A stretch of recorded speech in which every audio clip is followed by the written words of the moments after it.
নমস্কার, সবাইকে স্বাগত জানিয়ে শুরু করছি অনুষ্ঠান অশরীরী দ্য প্যারানর্মাল অ্যাক্টিভিটিস। আলোচনা চলছিল বিভিন্ন পর্বে এই প্যারানর্মাল অ্যাক্টিভিটিস যে হরর মুভিজ হয়েছিল সেই সমস্ত মুভিজের পিছনে কি সত্যিকারের ঘটনা ছিল, এবং তার থেকেও বড় কথা যে শুটিং স্পটে একদম সেটে কি অস্বাভাবিক অতিপ্রাকৃত ঘটনা ঘটেছিল। সবই শোনা কথা, এগুলো সবই শোনা কথা।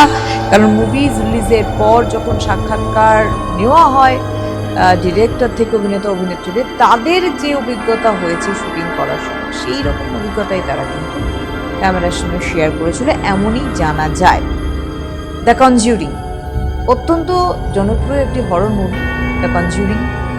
এবং এই দ্য কনজিউরিং শুটিংয়ের সেটে কিন্তু অনেক অস্বাভাবিক ঘটনা ঘটেছিল বলে অভিনেতা অভিনেত্রী এবং ক্রু মেম্বার্স, কলা কুশলীরা কিন্তু জানিয়েছিলেন। যেমন কনজিউরিং এর অভিনেত্রী যিনি লরেন ওয়ারেনের চরিত্রে ছিলেন, তিনি হচ্ছেন ভেরা ফার্মিগা।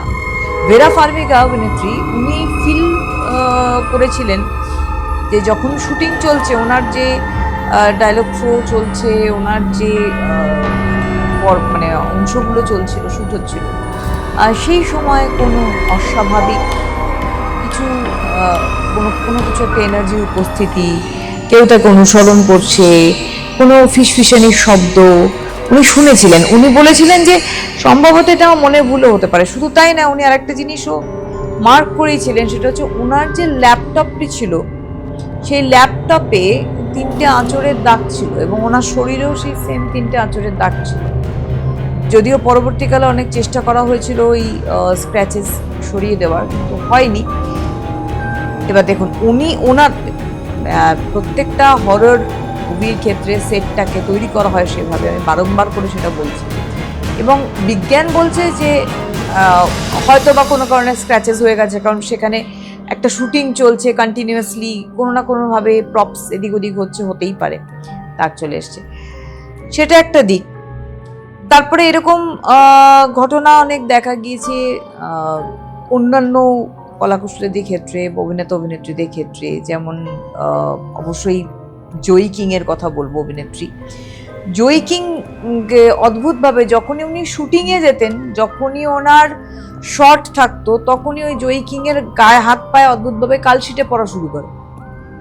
কোনোদিনই, মানে তার আগেও কখনো কালশিটে পড়েনি, পরেও না, শুটিং এর সময় কালশিটে। এবং অদ্ভুতভাবে দ্য কনজিউরিং শুটিং এর সময় ওনার যে পার্ট ছিল জয়ী কিং এর, সেই পার্টটিতে কিন্তু মানে মূল স্ক্রিপ্টের মধ্যেই ছিল যে ওনার গা হাত পায়ে রক্ত জমে যাওয়ার একটা বিষয় থাকবে, এবং সেটা উনি দেখে অবাক হবেন। তো যদিও টোটাল শুটিংটা এটা একটা বড় সাপোর্ট পেয়েছিল, কিন্তু এটা ওনার কাছে একটা বিশাল বড় কোয়েশ্চেন ছিল যে যখন শুটিং হচ্ছে তখন ওনার গা হাত পায়ে কালশিটে পড়ছে কেন।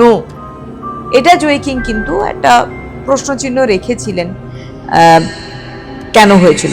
এছাড়া ফ্লিকারিং, মানে লাইট বন্ধ খোলা, মানে নিজের থেকে বন্ধ হচ্ছে, অন হচ্ছে, বন্ধ হচ্ছে, শুটিং যখনই লাইট সাউন্ড ক্যামেরা যখনই হচ্ছে, বলা হচ্ছে, তখনই কিন্তু ক্ল্যাপ হচ্ছে, তখনই এই জিনিসটা হচ্ছে। এবং তার সঙ্গে সঙ্গে কিছু আওয়াজ অস্বাভাবিক, এবং ক্যামেরাম্যানরা জানিয়েছেন যে তারা ভিউ ফাইন্ডারে কিছু অদৃশ্য, মানে কিছু এনার্জি, কিছু ফিল তারা করেছে, কিছু আওয়াজ তারা পেয়েছিল। এবং এটাও তারা বলেছিল যে তাদের মনের ভুল হতে পারে, কিন্তু তারা এটা ফিল করেছিলেন। এবং প্রপস এদিক ওদিক হয়ে যাওয়া, ধরুন যেখানে একটা প্রপস রয়েছে, ধরুন একটা কোনো বস্তু রয়েছে, সেই বস্তুটার স্থান পরিবর্তন হয়ে যাচ্ছে, বা অকারণ উপর থেকে নিচে পড়ে যাচ্ছে, এরকম হয়েছে। দ্য কনজিউরিং এর শুটিংয়ে খামার বাড়ি একদম বেসমেন্টে ঠান্ডা আবহাওয়া, এবং তার সঙ্গে সঙ্গে কিছু অস্বাভাবিকত্ব তারা কিন্তু ফিল করেছিল। এবং শুধু তাই নয়, যখনই শুটিং হতো, যে ফ্লোরে শুটিং হতো তার নিচের ফ্লোর থেকে নয় ড্রিল করার শব্দ হতো, নয় ওই হাতুড়ি পেটার শব্দ হতো। পরবর্তীকালে তারা নিচে গিয়েও দেখেছেন যে কেউ নেই, কোনো মানুষের অস্তিত্ব নেই সেখানে, কিন্তু আওয়াজ হচ্ছে। এগুলো এক একটা অভিজ্ঞতা অভিনেতা অভিনেত্রীরা শেয়ার করেছিল। এবং বিশেষ করে বলবো যে ক্যামেরাম্যান, উনি একটা কথা শেয়ার করেছিলেন যে দ্য কনজিউরিং 2 যখন শুটিং চলছে সেটে, তো শুটিং সেটে ওনার যে মানে আইপ্যাড রয়েছে, ঠিক কনজারিং 2 শুটিং সেটের মধ্যে ওনার আইপ্যাড, যখনই শুট করতে যাচ্ছেন ক্যামেরাম্যান, ওনার আইপ্যাডের মধ্যে ইনসিডিয়াস বলে যে মুভিটি হয়েছিল, সেই ইনসিডিয়াসের ওনার পড়াই, সেই ইনসিডিয়াসের কিছু ছবি ওনার আইপ্যাডের মধ্যে কন্টিনিউয়াসলি চলে আসছিল, এবং যে ইনসিডিয়াসের ছবিগুলো আসছিল সেই ছবিগুলো উনি মোটেই তোলেননি, এবং এর কোনো অস্তিত্ব ছিলই না, তিনি জানেনই না, আননোন সব ইনসিডিয়াসের ছবিগুলো ওনার আইপ্যাডে চলে আসলো। এটা একটা বড় চিন্তার বিষয়। এবং প্রযোজক তিনি বলেছিলেন যে ওয়ার্নার ব্রোস স্টুডিও, যেখানে শুটিং হয়েছিল, ওয়ার্নার ব্রোস স্টুডিওর 4 নম্বর স্টেজ, মানে যে মঞ্চতে, মানে যে জায়গাতে শুট হয়েছিল, সেই জায়গাটা একটা ভৌতিক জায়গা ছিল।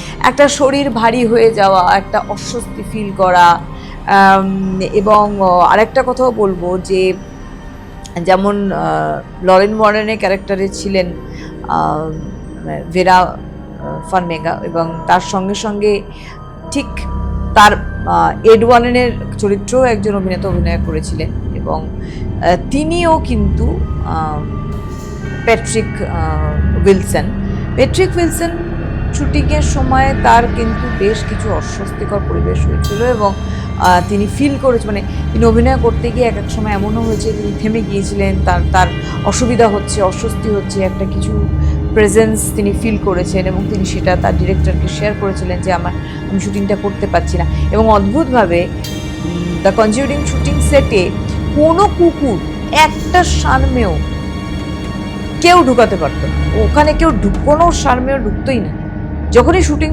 চলতো এই শুটিং প্লেস থেকে তারাও শত হাত দূরে থাকতো। এইগুলো একটা প্রশ্ন চিহ্ন তৈরি করেছিল। আমি অশরীরী দ্য প্যারানর্মাল অ্যাক্টিভিটিস, আমাদের এই যে পুরো পর্বটি চলছে অনুষ্ঠানে, সেখানে বারবার করে আমি এই ঘটনাগুলি যেগুলো আমরা শুনেছি, যেগুলো জানা যায় লোকমুখে, যে সমস্ত কথা, সেই কথাগুলি আপনাদের একটু শেয়ার করছি। তবে এর মধ্যে একটা কথা বলবো, অতিপ্রাকৃত বিষয় যা বিজ্ঞান কখনোই মানে না, বিজ্ঞানের বক্তব্য হচ্ছে আমাদের কিছু, আবারও বলছি, মনস্তাত্ত্বিক কিছু পরিবর্তন, কিছু ভয়, কিছু আতঙ্ক আমাদের এতটাই গভীর হয়ে মনে বসে যায় যে সেটাকে আমরা বাস্তব নজরে কিন্তু দেখি। বিজ্ঞান বা সাইকোলজি তাই বলছে। কিন্তু প্রত্যেকটি হরর মুভি, বেশ কয়েকটি হরর মুভি জনপ্রিয়, তার শুটিং স্পটে যে ঘটনা ঘটেছে, সত্যি কি তার মনস্তাত্ত্বিক ব্যাখ্যা এটাই হয়, না অন্য কোনো বিষয় যা প্যারানর্মাল অ্যাক্টিভিটিসের মধ্যে পড়ছে? থাকবো এর অন্বেষণে। পরবর্তী পর্বে আসবো আমরা আরও কিছু আলোচনা, আরও কিছু ঘটনার বিস্তারিত বিবরণ নিয়ে। নমস্কার।